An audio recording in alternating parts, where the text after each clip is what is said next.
Hallelujah. प्रियो, आज के इस दिन में, इस खूबसूरत पहर में मैं आप सबका स्वागत करती हूँ और विश्वास करिए आज परमेश्वर कुछ अद्भुत बातों को आपसे करने पर है। प्रियो, कई बार हमें लगता है कि हमारे जीवन में ये समस्याएं, ये तकलीफ़ें क्यों आ रही हैं। हम प्रभु के पीछे चलने वाले लोग हैं, हम परमेश्वर से प्यार करने वाले लोग हैं, उसके बाद भी बहुत सी आफतें जीवन से जा नहीं रही हैं। बहुत से क्लेश, परिवार की फिक्रें, कर्ज, बहुत सी ऐसी चीज़ें हैं जिन्होंने अभी भी लोगों को घेरा हुआ है और उन्हें लगता है कि हमारी लाइफ से ये चीज़ें जा क्यों नहीं रही। हम प्रार्थनाएं भी कर रहे हैं, उपवास भी कर रहे हैं, बहुत सारी चीज़ें कर रहे हैं, उसके बाद भी ये चीज़ें क्यों हमारी लाइफ में हैं। यदि आप प्रभु के कलाम को उठा के पढ़ेंगे तो आप इस बात को पाएंगे, क्योंकि आपके हर एक प्रश्न का उत्तर वचन में ही है। इसीलिए मैं आपको हर बार इनकरेज करती हूँ, वचन को पढ़ा करिए। बहुत से सवालों के उत्तर इसमें हैं। जानते हैं, आप वचन को उठा के पढ़ेंगे तो आप देखेंगे इजरायली जो प्रभु के लोग थे, जिनको परमेश्वर ने सारी पृथ्वी में से चुना था, अपनी निज प्रजा कहा था, अपना निज धन कहा था। आप जानते, जब भी इजरायली परमेश्वर की दृष्टि में बुरा करते थे या परमेश्वर के नियमों के विरुद्ध चलते थे, परमेश्वर उन्हें किसी और राजा के या किसी और राज्य के वश में कर देता था।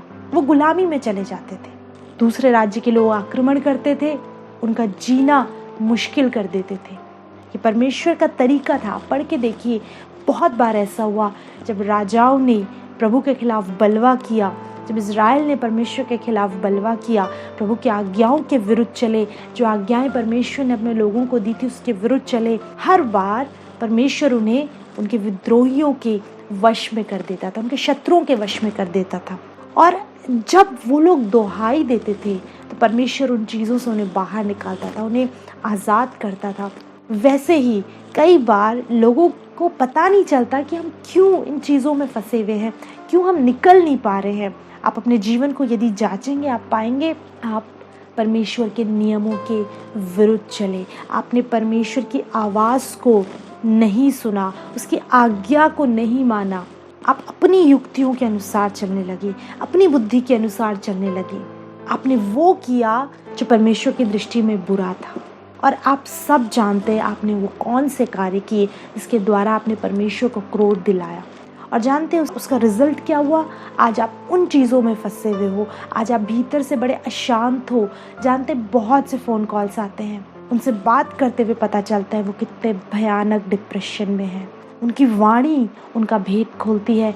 बाइबल में पढ़ के देखिए, लिखा है तेरी वाणी तेरा भेद खोलती है। उन्हें कहने की ज़रूरत नहीं होती कि हम किन प्रॉब्लम से गुजर रहे हैं, उनकी वाणी से पता चल जाता है, ओ ये बड़े परेशान हैं, बहुत सी आफतों से घिरे हुए हैं, ये भीतर से बड़े अशांत हैं। और जब हम प्रार्थना करते हैं, हम स्पेशली उस पीस के लिए प्रार्थना करते हैं जो प्रभु की ओर से मिलता है। प्रभु, बाहर की परिस्थितियाँ तो तू बाद में बदलना, पहले इस व्यक्ति के भीतर की परिस्थिति को बदल, इसके मन को शांत कर, क्योंकि जब भीतर से शांत होगे बाहर सब कुछ शांत होगा। भीतर से शांत होना ज़रूरी है। इसीलिए आज लोग बहुत सी चीज़ों में घिरे हुए हैं, फंसे हुए, उन्हें रास्ता नहीं मिल रहा कैसे बाहर निकल ले, क्योंकि उन्होंने वो किया जो परमेश्वर की दृष्टि में बुरा है।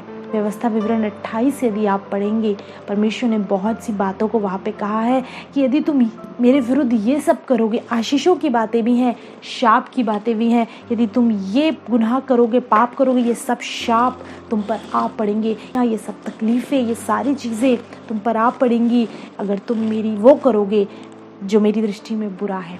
ऐसा ही इजरायलियों के साथ होता था। जब वो खुदा की दृष्टि में बुरा करते थे तो प्रभु उन्हें शत्रुओं के वश में कर देता था।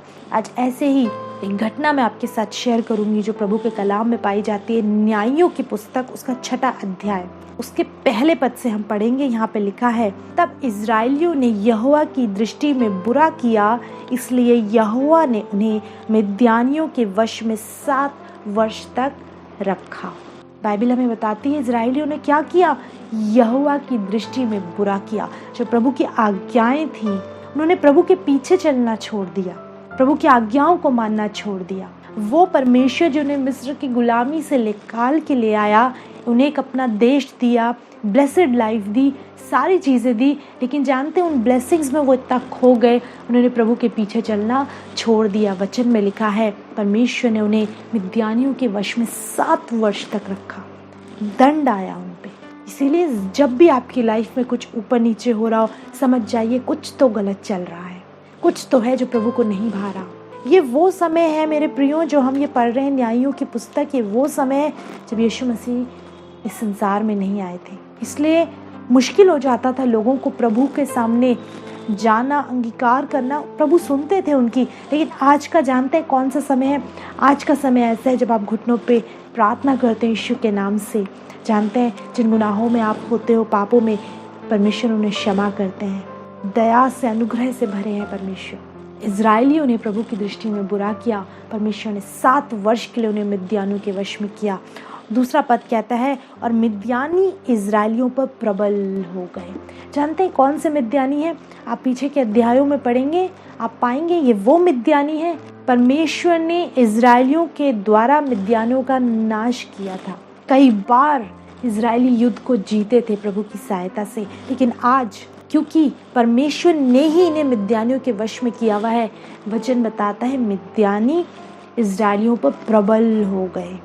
कई बार बहुत सी परिस्थितियां आपकी लाइफ पे प्रबल हो चुकी हैं, दुष्ट ने बड़ा हमला किया हुआ है, निकल नहीं पा रहे हो, बड़ी प्रबलता से आपको कैप्चर करा हुआ है उन चीज़ों ने, कर्ज से निकल नहीं पा रहे हो, बट आप उससे निकल नहीं पा रहे हो। परिवार में इतने क्लेश हैं, दुआएं चल रही, प्रार्थनाएं चल रही, बट निकल नहीं पा रहे हो, फंसे हुए हो उन चीज़ों में, उन तकलीफ़ों में। प्रबल है मिद्यानी इजराइलियों के ऊपर, प्रबल है शत्रु आपके जीवन के ऊपर। लिखा है दूसरा पद कहता है और मिद्यानी इजराइलियों पर प्रबल हो गए। मिद्यानियों के डर के मारे इजराइलियों ने पहाड़ों के गहरे गड्ढों और गुफाओं और किलों को अपना निवास बना लिए। वो इजरायली जो प्रभु की कौम है, वो इजरायली जिससे परमेश्वर प्रेम करता है, आज क्योंकि उन्हें प्रभु की आज्ञाओं के विरुद्ध चले, उन्होंने वो किया जो परमेश्वर की दृष्टि में बुरा था। आप जानते हैं क्या है इजरायलियों की कंडीशन? वचन में लिखा है वो डर के मारे कहाँ छिप रहे थे? किलों में, खंडरों में, गुफाओं में। क्या लिखा है? गड्ढों में, गहरे गड्ढों में छुप जाते थे। मिद्यानियों की आहट होती थी उन्हें, वो गड्ढों में छुप जाते थे, किलों में छुप जाते थे। लिखा है गुफाओं में उन्होंने अपने निवास बना लिए थे। घरों में नहीं रहा करते थे, आराम से नहीं रह सकते थे, छिपने लगे थे। ओ कैसी कंडीशन इनकी हो गई है, छुप छुप के रह रहे हैं। मिद्यानी जिन पर एक समय ये इजरायली प्रबल हुआ करते थे, जिन्हें हराया था, आज उनकी आहट से भी ये लोग छिपे छिपे फिर रहे हैं। 7 वर्ष कम नहीं होते मेरे प्रियो। 7 वर्ष तक ये एक गुलामी, एक भय में एक जीवन को जी रहे थे, डर में जी रहे थे, छुप रहे थे। अपने बच्चों को लेकर, अपने परिवार को लेकर इन्हें छुप कर रहना पड़ रहा था। ऐसा ही होता है जब व्यक्ति परमेश्वर की दृष्टि से में बुरा करता है, वो करता है, उसकी आज्ञाओं के विरुद्ध चलता है, वो प्रभु का कलाम कुछ सिखा रहा होता है, किन्हीं चीज़ों से बाहर निकलने के लिए प्रेरित कर रहा होता है, नशों को छोड़ने के लिए कह रहा होता है, गलत संबंधों से बाहर निकलने के लिए कह रहा होता है, व्यभिचार से बाहर निकलने के लिए कह रहा होता है, बहुत सी चीज़ों के लिए प्रभु का कलाम कह रहा होता है। पर जब व्यक्ति नहीं सुनता, जानते हैं क्या होता है? समय आता है जब उसका शत्रु उस व्यक्ति पर प्रबल हो जाता है, उसकी कंडीशन ऐसी हो जाती है। लिखा इजरायली डरे हुए थे, 7 वर्ष तक वो भय में जीवन को जी रहे थे। आप पढ़ेंगे तीसरा पद कहता है जब जब इजरायली बीज बोते तब तब मिद्यानी और अमालेकी और पूर्वी लोग इनके विरुद्ध चढ़ाई करके अज्जा तक छावनी डालकर भूमि की उपज को नष्ट कर डालते थे। और इजरायलियों के लिए ना तो कुछ भोजन वस्तु, ना भेड़ बकरी, ना गाय बैल, ना गधा छोड़ते थे, कुछ नहीं छोड़ते थे, नाश कर देते। वो जब जब बीज बोते अपने खेतों में अनाज के लिए, नाश हो जाता था। जानते हैं जब प्रभु अलाउ करता है, शत्रु आपको नाश कर देगा। आप कहोगे मेरी सैलरी पहले भी इतनी आती थी, अब भी उतनी आ रही है, लेकिन कुछ बच नहीं रहा। बीज बोने का अर्थ क्या है? वो मेहनत जो वो करते थे खेतों में, उसकी पूरी फसल, उसका पूरा जो उपज होती थी वो उनको नहीं मिल पाती थी, शत्रु नाश कर देता था। प्रियो आज आप बो रहे होगे, मेहनत कर रहे होगे, ऑफिस जा रहे हो, डेली का बहुत पसीना बहा के अपने कामों को कर रहे हो, जो पैसा हाथ में आ रहा है आप उसको भोग नहीं पा रहे हो। जानते वो पैसा बहुत सी गलत चीज़ों में ख़त्म हो जा रहा है, कुछ बच नहीं रहा। लोग कह रहे हैं पहले भी कमाते थे, अरे पहले तो पूरा घर चल जाता था, पहले सारी ब्लेसिंग्स लगती थी, आज क्यों नहीं बच रहा? आज वो पैसे खर्च हो जाते हैं, परिवार में तंगी आ रही है, इतने लोग कमाने वाले हैं उसके बाद भी ब्लेसिंग्स नहीं है। ओ शत्रु के वश में आ गए हो, शत्रु आप पर प्रबल हो गया है, शत्रु प्रबल हो चुका है। मिद्यानी इजरायलियों पर प्रबल हो गए।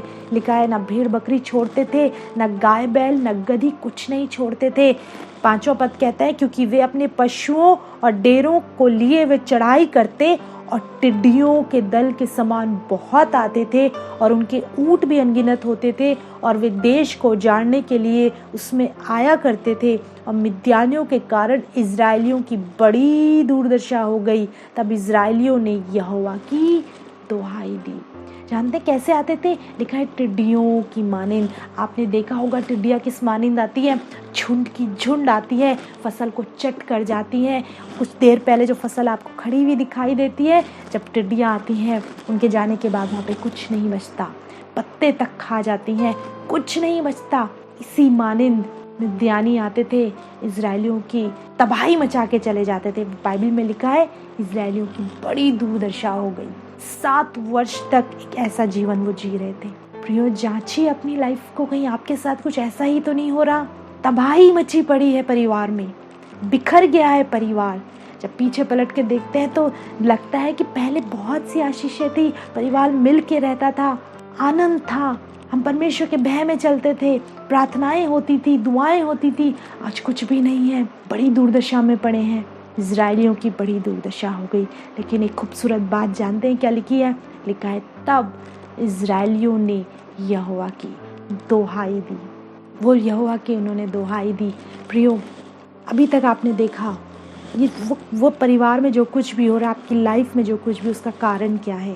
पहले ही पद में लिखा है 6 अध्याय के, इजरायलियों ने यहोवा की दृष्टि में बुरा किया। पहले इस बात को मानिए कि आपने यहोवा की दृष्टि में बुरा किया है।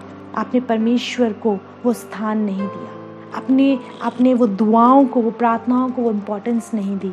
आप उसकी आज्ञाओं के विरुद्ध चले, पाप किया। कोई नहीं कह सकता मैं पाप रहित हूँ। यदि आपकी लाइफ में चीज़ें बिगड़ गई हैं, कारण सिर्फ एक है, बहुत से पापों ने आपको घेर लिया है, बहुत सी आदतों ने, बहुत सी चीज़ों ने आपकी लाइफ में वो स्थान ले लिया है जो प्रभु का होना चाहिए था। और आज आप, वचन में लिखा है, इजरायलियों की दुर्दशा हो गई। ऐसी कंडीशन आपकी यदि है तो जानिए आपने वो किया जो यहोवा की दृष्टि में बुरा है। लेकिन खूबसूरत बात यह है, इजरायलियों ने यहोवा की दुहाई दी। वो इस बात को उन्होंने जाना कि वो परमेश्वर अनुग्रहकारी, विलंब से कोप करने वाला, अति करुणा में है। हम उसकी दुहाई देंगे, निश्चय है वो सुनेगा।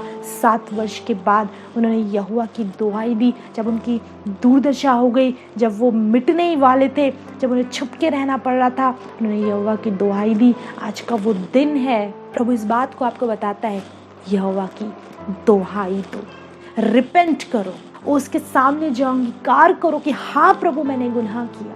हाँ, हम तुझे छोड़कर अपने रास्तों पे चले गए, हमने तुझे वो स्थान नहीं दिया।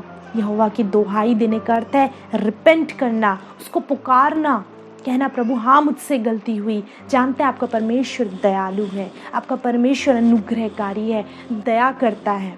वचन में लिखा है 7वें पद में, जब इजरायलियों ने मिद्यानियों के कारण यहोवा की दुहाई दी, तब यहोवा ने इजरायलियों के पास एक नबी भेजा, जिसने उनसे कहा, इजराइल का परमेश्वर यहोवा यूं कहता है, मैं तुमको मिस्र में से ले आया और दासत्व के घर से निकाल ले आया, और मैंने तुमको मिस्रियों के हाथ से, वरन जितने तुम पर अंधेर करते थे उन सबों के हाथ से छुड़ाया, और उनको तुम्हारे सामने से बरबस निकालकर उनका देश तुम्हें दे दिया। और मैंने तुमसे कहा, मैं तुम्हारा परमेश्वर यहोवा हूँ। एमोरी लोग जिनके देश में तुम रहते हो, उनके देवताओं का भय न मानना, परंतु तुमने मेरा कहना नहीं माना। नबी को भेजता है परमेश्वर, और नबी कहता है, परमेश्वर यहोवा तुमसे यूं कहता है, मैंने तुम्हें मिस्रियों के हाथ से छुड़ाया, वहाँ से निकाला, गुलामी से बाहर निकाला, तुम्हें एक देश दिया, और तुमसे मैंने सिर्फ इतना कहा था कि मैं ही तुम्हारा परमेश्वर यहोवा बना रहूं। जिस देश में तुम रहते हो उनका भय ना खाना, मैं ही तुम्हारा परमेश्वर बना रहूं। जानते हैं परमेश्वर आपका परमेश्वर बना रहना चाहता है। परमेश्वर क्या चाहता है आपसे? आपका परमेश्वर बने रहना, आपके जीवनों पर राज्य करना, रूल करना, आप उसको वो स्थान दे जो उसका है। जिस स्थान के, जिस आराधना के, जिस स्तुति के वो योग्य है, वो आप उसे दे। जिस आदर के वो योग्य है, वो आदर आप उसे दे। जो उसकी आज्ञाएं हैं उन्हें आप माने, उसको वो स्थान दे। इजरायलियों ने ऐसा नहीं किया। जब दोहाई दी, उस नबी ने उन्हें ये बताया। और जानते हैं इसके बाद क्या होता है? लिखा है 11 पद, फिर यहोवा का दूत आकर उस बांज वृक्ष के तले बैठ गया जो ओपरा में एबीएजेरी योआश का था, और उसका पुत्र गिदोन एक दाखरस के कुंड में गेहूं इसलिए झाड़ रहा था कि उसे मिद्यानियों से छिपा रखे। गिदोन दाखरस के कुंड में गेहूं छिपा रहा था मिद्यानियों से। और 12 पद कहता है, उसको यहोवा के दूत ने दर्शन देकर कहा, हे शूरवीर सूमा, यहोवा तेरे संग है। जानते हैं यहोवा परमेश्वर किस व्यक्ति को शूरवीर सूरमा कह रहा है? जो भय के मारे दाखरस के कुंड में गेहूं छुपा रहा है, शत्रु से, अपने परिवार के लिए, अपने लिए। और यहोवा का दूत दर्शन देके कहता है, हे शूरवीर सूरमा, यहोवा तेरे संग है। जब इजरायलियों ने दोहाई दी, परमेश्वर ने एक इंतजाम किया। एक ऐसा व्यक्ति जो डर में है, भय में है, परमेश्वर उसे कहता है तो शूरवीर सूरमा है। दुनिया कुछ भी देख रही। अब हम जब वचन को पढ़ रहे, हमें भी लग रहा है कि अरे प्रभु, ये शूरवीर कैसे हो सकता है? ये तो भय में है, दाखरस के कुंड में गेहूं छुपा रहा है, कैसे शूरवीर हो सकता है? लेकिन परमेश्वर का देखना अलग है। देखिए 13 पद कहता है, गिदोन ने उससे कहा, हे मेरे प्रभु, विनती सुन, यदि यहोवा हमारे संग होता तो हम पर ये सब विपत्ति क्यों पड़ती? और जितने आश्चर्य कर्मों का वर्णन हमारे पुरखा ये कहकर करते थे, क्या यहोवा हमको मिस्र से छुड़ा नहीं लाया? वे कहाँ रहे? अब तो यहोवा ने हमको त्याग दिया है और मिद्यानियों के हाथ कर दिया है। गिदोन कहता है, प्रभु कहाँ है यहोवा का हमारे साथ? तू कह रहा है यहोवा तेरे संग कहाँ है? पुरखा हमारे कहते थे कि तुम्हारा परमेश्वर मिस्र से निकाल लाया, कहाँ गए वो आश्चर्य कर्म? अब तो देख, हमारी परमेश्वर ने हमें त्याग दिया और इन मिद्यानियों के वश में कर दिया है। देख हमारी कंडीशन को, देख कहाँ है यहोवा हमारे संग? नहीं है। आपको भी ऐसा ही लगता होगा, ओ हमने बहुत से वचन पढ़े हैं, प्रभु ऐसा करता है, ऐसा करता है, पास्टर बड़ी बड़ी बातें करते हैं, प्रचार करते हैं कि ये होता है, वो होता है। कहाँ है? यहोवा ने हमें छोड़ दिया है। कहाँ है परमेश्वर? क्यों नहीं सुन रहा दुआ? क्यों नहीं प्रार्थनाओं का उत्तर आ रहा?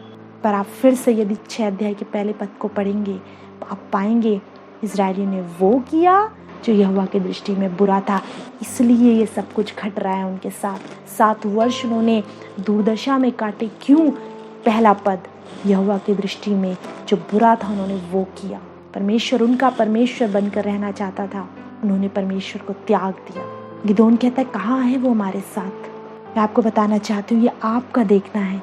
वचन में लिखा है, मैं तुम्हें कभी न छोड़ूंगा, न कभी त्यागूंगा, जगत के अंत तक मैं तुम्हारे साथ हूँ। इस बात को मुट्ठी में बंद कर लीजिए, अपने माइंड से उतरने मत दीजिए एक सेकंड के लिए भी, कि आप कैसी भी कंडीशन में क्यों ना हो, आपका परमेश्वर आपको कभी भी नहीं छोड़ेगा, वो कभी भी नहीं त्यागेगा। लिख के दी है उसने ये बात, मैं तुम्हें कभी नहीं छोड़ूंगा। आपको लगता हो मैं इतने पाप में हूँ, इतने गुनाह में हूँ, मेरे परमेश्वर ने मुझे छोड़ दिया है? नो, इजरायलियों ने दोहाई दी, परमेश्वर ने सुनी। ज़रूरत इस बात की है, दोहाई दीजिए, रिपेंट करिए, अंगीकार करिए। वो क्या चाहता है आपसे?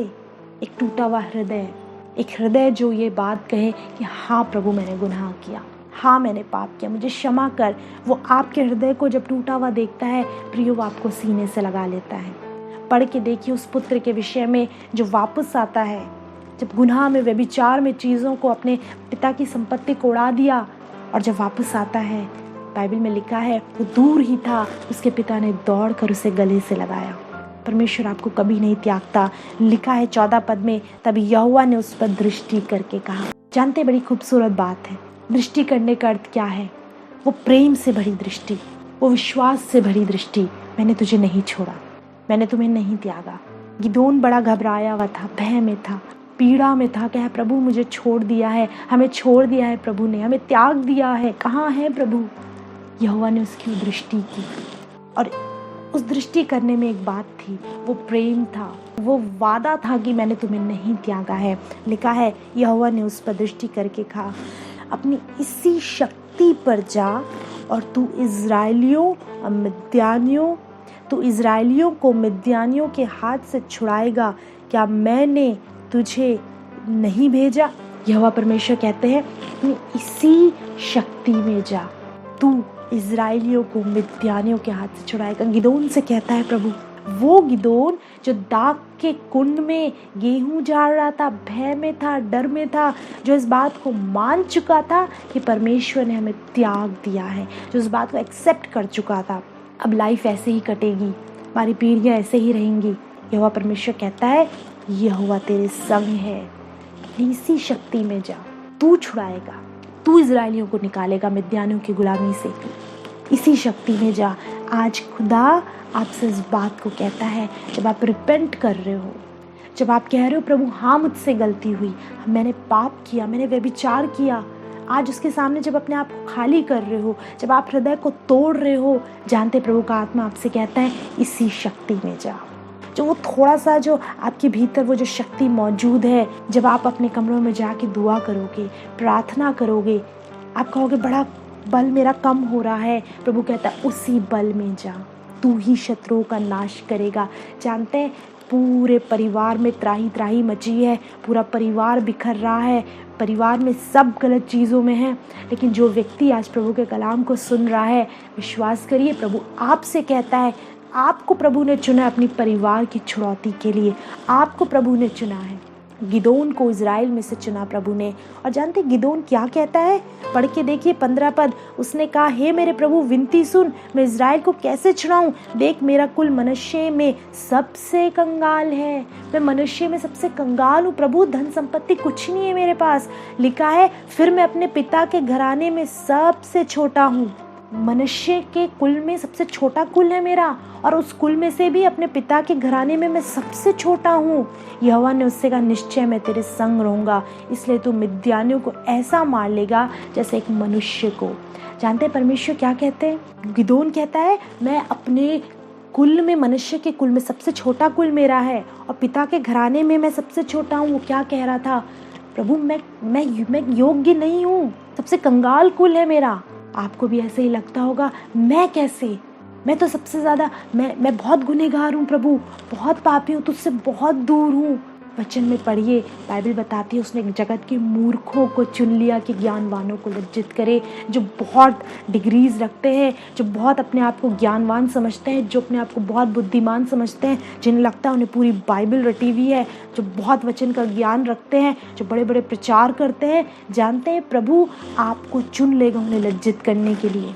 परमेश्वर वो हृदय चाहता है, परमेश्वर ये चाहता है कि जो व्यक्ति दीन हो, नम्र हो, परमेश्वर उसे शिरोमणि बनाता है।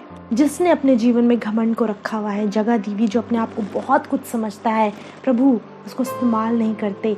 गिदोन ने कहा मेरा कुल सबसे कंगाल है, मैं अपने पिता के घराने में सबसे छोटा हूँ, मैं कैसे? प्रभु ने कहा मत डर, मैं तेरे संग, तू ही इज़राइलियों को मिस्र की मिद्यानियों की गुलामी से बाहर निकालेगा, मैंने तुझे चुना है। जो भी इस कलाम को आज सुन रहा है, प्रभु का आत्मा आपसे कहता है अपनी इसी शक्ति में जा, मत सोच कि मैं कैसे करूँगा। प्रभु ने तुझे चुना है बहन, प्रभु ने तुम्हें चुना है भाई, ताकि तुम्हारे द्वारा तुम्हारे परिवार में वो कार्य करे, तुम्हारे द्वारा तुम्हारे परिवार को उस शत्रु की गुलामी से बाहर निकाले। आप पढ़ के देखिए, आप देखिए इस बात को, एक छोटा सा जो दिया होता है, जानते हैं उस दिए में इतनी सामर्थ होती है, जब उससे अंधेरे घर में बीच में जला के रख दो, वो दिया पूरे घर को रोशन कर देता है। प्रभु ने वो दिया आपको ठहराया है मेरे भाई, प्रभु ने वो दिया आपको ठहराया है मेरी बहन, परमेश्वर ने वो दिया आपको ठहराया है। और जानते हैं दिए की सामर्थ, एक दिए से ना जाने आप कितने दिए जला सकते हो, एक दिए से बहुत से दिए जलाए जा सकते हैं, बहुत उजाला किया जा सकता है। वो दिया प्रभु ने आपको चुना है, आपके द्वारा प्रभु बहुतों के जीवन को रोशन करने पर है, बहुतों के जीवन को बचाने पर है। इज़राइलियों ने दोहाई दी, परमेश्वर ने गिदोन को चुना, वो व्यक्ति जो हमारी दृष्टि से देखे तो बड़ा भय में था, डरपोक था, लेकिन प्रभु ने कहा नहीं, ये दीन है, ये अपनी दृष्टि में छोटा है, परमेश्वर ने उसे चुना। आज परमेश्वर आपसे कहता है अपनी इसी शक्ति में जा। वो जो बल आपके भीतर है आज उसे प्रार्थना कक्ष में लगा दीजिए। वो जो बल है आपके भीतर, जो होली स्पिरिट आपसे बात कर रहे हैं, बैठ जाइए अपने दुआ के कमरे में, बैठ जाइए घुटनों पर, आंसू बहाइए, कहिए प्रभु मुझसे गलती हुई, मुझसे पाप हुआ, मैं जैसा हूँ मुझे कबूल कर। और परमेश्वर आपको सीने से लगाएगा, आपको इस्तेमाल करेगा उस शत्रु का नाश करने के लिए जो आपके परिवार पर राज्य कर रहा है। उसकी कोई हैसियत नहीं, परमेश्वर को रूल करने दें। हालेलुया। अपनी आंखें बंद करेंगे, दुआ करेंगे। सच में प्रभु आपका वचन कहता है अपनी इसी शक्ति में जा। तेरे लोग जो आज तेरे कलाम को सुन रहे हैं प्रभु, उन्हें पाए प्रभु अपनी इसी शक्ति में। जब ये दुआ करने बैठे, जब ये प्रार्थना करने बैठे प्रभु, तो तेरा आत्मा इनकी सहायता करे, इन्हें वो दिया बनाए प्रभु जिससे इनके घर का अंधियारा दूर हो। हाँ प्रभु, अपनी बेटी को इस्तेमाल करें, अपने बेटे को इस्तेमाल करें। जो लोग आज तेरे कलाम को सुन रहे, अपने जीवन में रिसीव कर रहे हैं, होली स्पिरिट इनकी सहायता करें। गिदोन की मानिंद इन्हें प्रभु कारण बनाए ताकि खुदा इनके द्वारा इनका घर घराना उद्धार पाए। यीशु के नाम में मांगते हैं, आमीन। मैं विश्वास करती हूँ आज प्रभु ने आप सब से बात करी है। अपने अनुभव, अपनी गवाही को आप शेयर कर सकते हैं, अपनी प्रार्थना निवेदन को आप शेयर कर सकते हैं। आप कॉन्टैक्ट डिटेल देख रहे होंगे, SMS कर सकते हैं, व्हाट्सएप कर सकते हैं, कॉल कर सकते हैं। हमारे प्रेयर वॉरियर्स आपसे बात करेंगे। प्रियो, अगले सप्ताह दोपहर 12 बजे हम आपसे दोबारा मुलाकात करेंगे। यदि आप लोग इन वीडियोस को देखना चाहते हैं, ब्लेस होना चाहते हैं, तो आप YouTube पर जाइए, बहुत सी वीडियोस हैं। विश्वास करती हूँ प्रभु आपसे बात करेंगे। अगले सप्ताह आपसे दोबारा मुलाकात करेंगे। तब तक प्रभु यीशु मसीह में आप सभी को हमारा सलाम।